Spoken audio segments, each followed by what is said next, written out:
दो तीन वेक्टर पे सवाल करते हैं, फिर वापस इलेक्ट्रोस्टैटिक्स पे आएंगे हम लोग।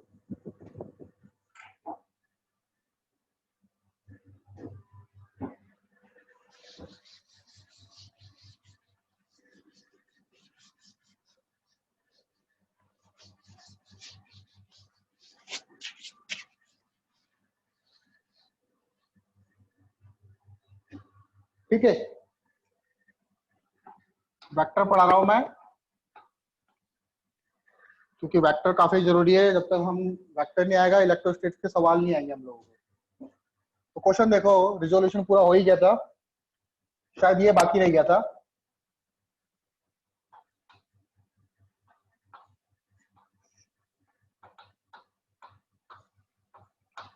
रिजोल्यूशन ऑफ वेक्टर, जैसे कल मैंने बताया था, मान लो ये एक्स एक्सिस है, ये वाई एक्सिस है। वेक्टर को रिजॉल्व करना मतलब, मान लो कोई वेक्टर है आपके पास, ये ए वेक्टर, और ये थीटा एंगल बना रहा है यहां से, तो इसका एक्स की तरफ कंपोनेंट हो जाएगा क्या, ए कॉस थीटा, और वाई की तरफ कंपोनेंट हो जाएगा that is a sine theta. तो ए वेक्टर को रिजॉल्व करना मतलब इसको तोड़ना। तो ए वेक्टर को हम लोग लिख सकते हैं ए कॉस थीटा आई कैप प्लस ए साइन थीटा जे कैप। ठीक है, ये कल हम लोगों ने पढ़ चुके थे। अब मान लो आपको किसी वेक्टर का एक्स कंपोनेंट दे रखा है और वाई कंपोनेंट दे रखा है। मान लो वेक्टर का एक्स कंपोनेंट दे रखा है आपको ए एक्स, वाई कंपोनेंट दे रखा है आपको ए वाई। तो इनका रिजल्टेंट किधर आएगा, अकॉर्डिंग टू पैरेललोग्राम लो इनका रिजल्टेंट आएगा इस तरफ, ये होगा ए वेक्टर। अब अगर आपसे पूछ ले कि ए वेक्टर का क्या मैग्नीट्यूड होगा, ए वेक्टर इक्वल टू, ये दोनों वेक्टर कैसे हैं, परपेंडिकुलर है। तो आपने रिजल्टेंट का फॉर्मूला पढ़ा होगा, A square plus B square plus 2ab cos theta. तो ए एक्स का स्क्वायर प्लस ए वाई का square plus 2ax into A Y cos theta, और थीटा यहाँ पर कितना है 90 डिग्री। क्या हो जाएगा, ए एक्स का स्क्वायर प्लस ए वाई का स्क्वायर, ये मैग्नीट्यूड हो जाएगा किसका, ए वेक्टर का मैग्नीट्यूड हो जाएगा। तो इसको काफी याद रखना है आपको। अगर आपको मान लो ए वेक्टर दे रखा है इस फॉर्म में, इसको अगर मैं इस फॉर्म में कन्वर्ट करूं तो कैसे लिखूंगा, ए x I cap plus A Y J cap. अगर इस फॉर्म में दे रखा है आपको और मुझे चाहिए मैग्नीट्यूड ए वेक्टर का, तो आप लिखोगे ए एक्स का स्क्वायर प्लस ए वाई का स्क्वायर। मान लो यहाँ पर जेड भी होता, ए जेड होता, ए जेड के कैप, तो क्या हो जाता, तब ए का मैग्नीट्यूड हो जाता इस केस में ए एक्स का स्क्वायर प्लस ए वाई का स्क्वायर प्लस ए जेड का स्क्वायर।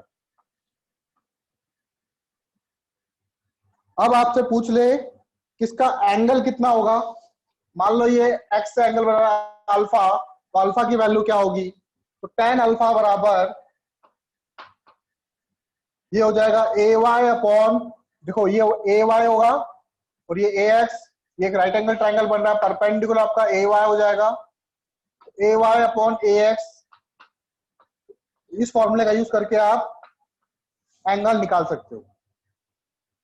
तो आपको ये चीज याद रखनी है, अगर आपको वेक्टर इस फॉर्म में दे रखा है तो उसका मैग्नीट्यूड निकालना है, तो ए का स्क्वायर प्लस ए वाई का स्क्वायर प्लस ए जेड का स्क्वायर करेंगे हम लोग। ठीक है, तो अब क्वेश्चन देखते हैं हम लोग। पहले एक इजी सा क्वेश्चन करते हैं।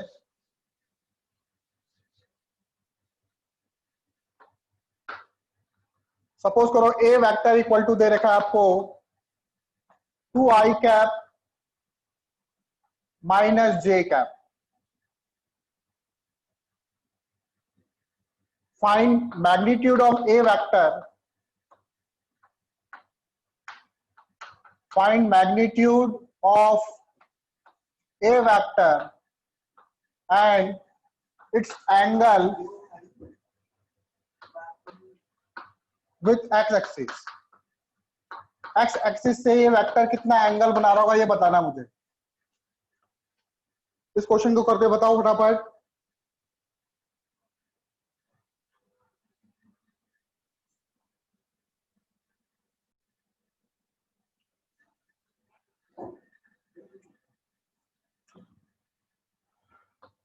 तो मैंने अभी क्या बताया था फॉर्मूला, ए वेक्टर का मैग्नीट्यूड होता है ए एक्स का स्क्वायर प्लस ए वाई का स्क्वायर। ए एक्स क्या है, आई का कंपोनेंट, आई के साथ कौन है यहाँ पे 2, तो 2 का स्क्वायर प्लस ए वाई कौन है, जे का कंपोनेंट, यहाँ पे कुछ भी नहीं है तो 1 मान सकता हूं, दैट इज -1 इसका कंपोनेंट हो जाएगा, तो -1 का स्क्वायर का रूट कर दो, ये आएगा √5, 2 का स्क्वायर प्लस 1 का स्क्वायर इक्वल टू हो जाएगा 5, √5 मैग्नीट्यूड आ जाएगा। अब मैंने पूछूंगा एंगल, एंगल tan अल्फा बराबर, ये जो एंगल था अल्फा ये किसके साथ था, एक्स एक्सिस के साथ, तो ये आपका ए वाई था और ये आपका ए एक्स था, मतलब Y component upon X, sorry J component divided by X component, sorry I component. तो जे का कंपोनेंट क्या है, A Y by A X, A Y कितना है यहाँ पे -1 और ए एक्स कितना है यहाँ पे 2, तो -1/2, तो tan अल्फा की वैल्यू -1/2 कितने एंगल पे होती है, एक्चुअल में ये कोई स्टैंडर्ड एंगल नहीं है, स्टैंडर्ड एंगल नहीं है, 1 होती है तो फिर भी निकाल लेते। tan अल्फा की वैल्यू, तो अल्फा इक्वल टू क्या लिखोगे आप, अल्फा इक्वल टू लिखोगे tan इनवर्स -1/2, ठीक है, ये आपका आंसर हो जाएगा। आई बात समझ में? Yes sir.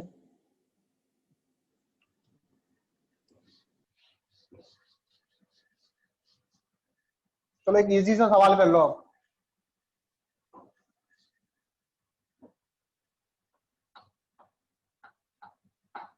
मैग्नीट्यूड फाइंड करो।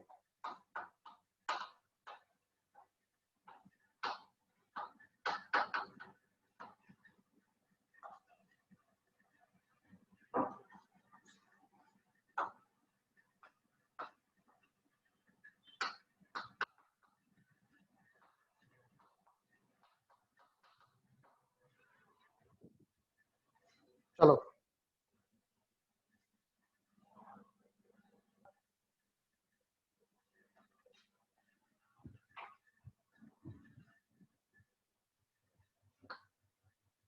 तो ए वेक्टर का मैग्नीट्यूड ए एक्स कितना है -1, ए वाई कितना है, जे के साथ जो कंपोनेंट होता है वो होता है ए वाई, -1 का स्क्वायर, तो ये जाएगा √2। अब हमें पता है कि जो एंगल होता है थीटा या फिर alpha, A Y upon A X होता है, Y component divide by X component, तो tan अल्फा ये होगा y by X, -1 A Y upon A X, A Y कितना है -1 और ए एक्स भी कितना है -1, तो tan अल्फा इक्वल टू हो जाएगा 1, तो अल्फा की वैल्यू कितनी आएगी 45 डिग्री, मतलब एक्स एक्सिस से, यह एंगल किससे आया, ये आया एक्स एक्सिस से, वाई एक्सिस से कितना आएगा, angle from Y axis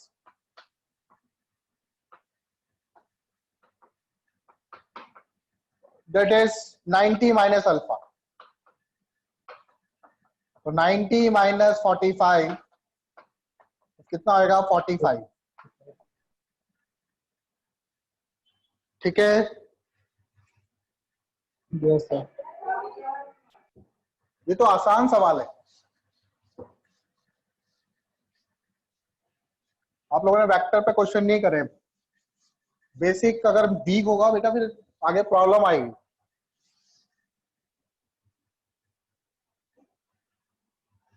vector differentiation, integration और ट्रिग्नोमेट्री के जो एंगल्स है और ट्रिग्नोमेट्री के जो फॉर्मूले वो सब आना चाहिए आप लोगों को। ठीक है, नहीं आता तो उसको दोबारा देखो वेक्टर को, मेरा लेक्चर पढ़ाइए, वीडियो लेक्चर मुझसे मांग लेना, जिसको वीडियो वेक्टर पढ़ना हो या फिर इंटीग्रेशन पढ़ना हो, डिफरेंशिएशन पढ़ना हो, मैं उसको सेंड कर दूंगा।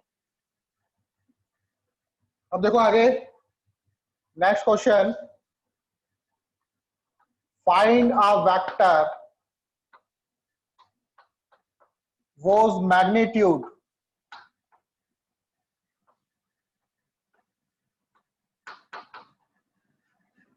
is 50 Newton and its direction is along 3i cap minus 4j cap। एक ऐसा वेक्टर फाइंड करना है जिसका मैग्नीट्यूड तो हो 50 न्यूटन, ठीक है, और जिसकी डायरेक्शन कितनी हो 3i cap minus 4j cap vector की तरफ हो। तो बताओ वो वेक्टर क्या होगा।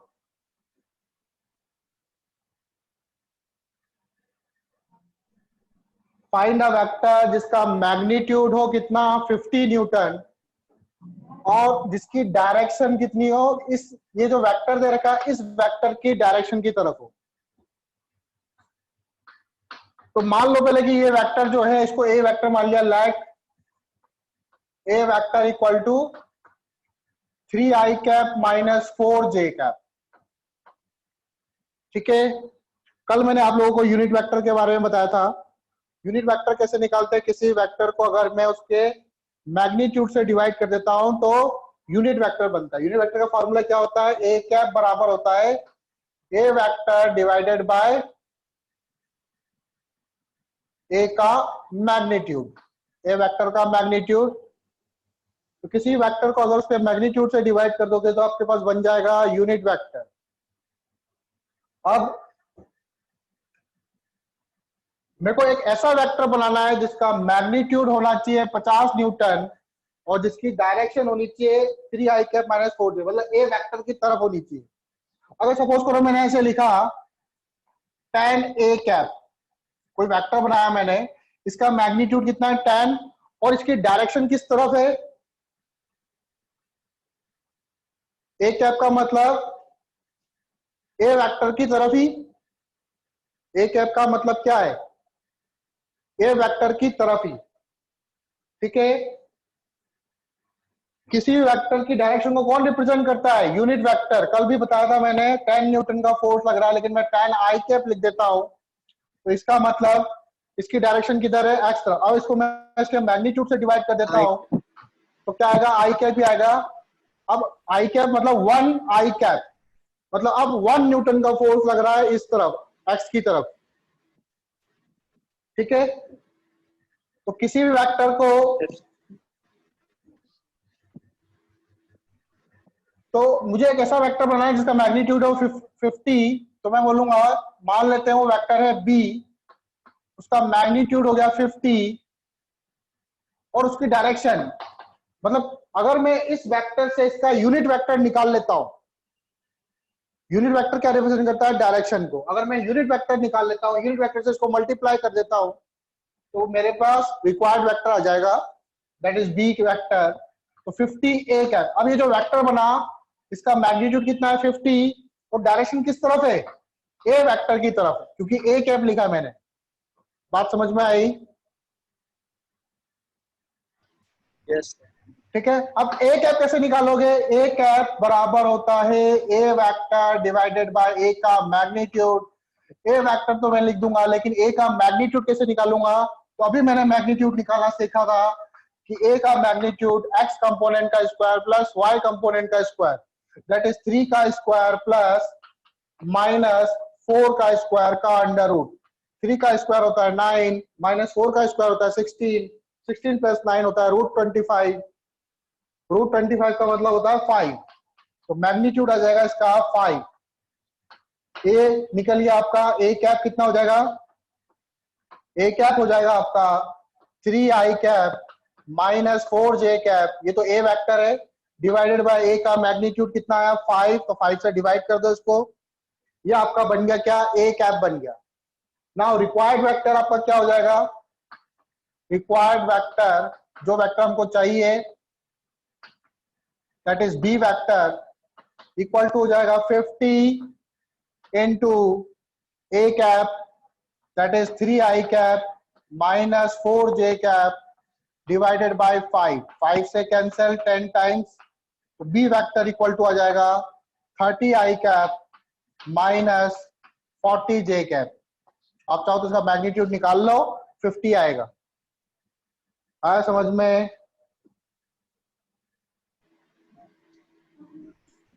ये जो वेक्टर बना 30i cap minus 40j cap किधर हो सकता है, इस तरफ होता है आपका i कैप, इस तरफ होता है j कैप। एक्स एक्सिस के इधर लेंगे तो माइनस i कैप और एक्स नीचे लूंगा तो माइनस j कैप। तो प्लस का 30 है मतलब राइट साइड होगा, माइनस 40 है मतलब नीचे होगा, तो ये वेक्टर इस तरफ कहीं आएगा। आया समझ में? Yes. चलो एक नेक्स्ट क्वेश्चन देता हूं, आप लोग करोगे। Okay.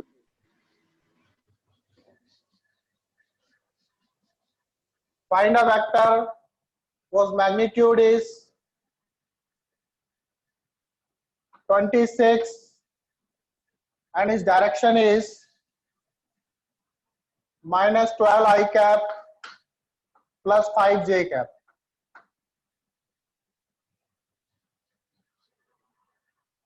सॉल्व करो उसको।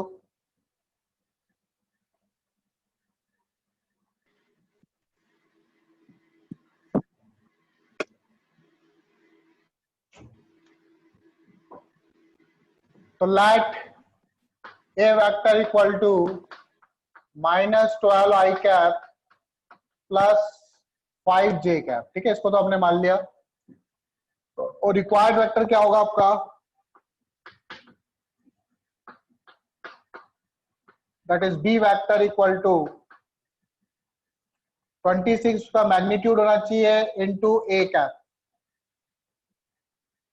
अब ए कैप कैसे निकालेंगे, A vector divided by A vector का मैग्नीट्यूड। ए वेक्टर कितना आपका minus 12 I cap plus 5j cap, और मैग्नीट्यूड कैसे निकालेंगे, माइनस 12 का स्क्वायर प्लस 5 का स्क्वायर। ठीक है, सॉल्व करो इसको। Minus 12 I cap plus 5j cap 144 plus 25, ये होता है 169 और रूट 169 होता है 13, ये हो जाएगा minus 12 I cap plus 5j cap bye 30। अब इसकी वैल्यू को उठा के कहाँ डाल दो, बी वेक्टर में। बी वेक्टर इक्वल टू हो जाएगा आपका 26 into minus 12 I cap plus 5j cap by 13, 13 two जा 26 minus 24 I cap plus 10j cap. ठीक है, चलो नेक्स्ट क्वेश्चन देखो।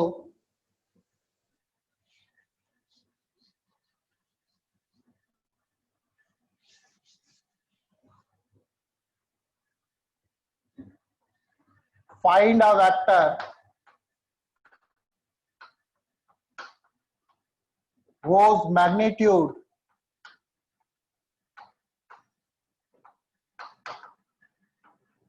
is equal to a vector 2i cap minus 3j cap and direction opposite to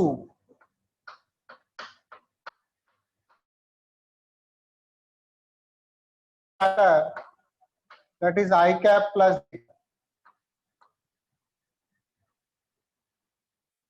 इस vector के opposite direction होनी चाहिए और मैग्नीट्यूड ए वेक्टर के मैग्नीट्यूड के इक्वल होना चाहिए।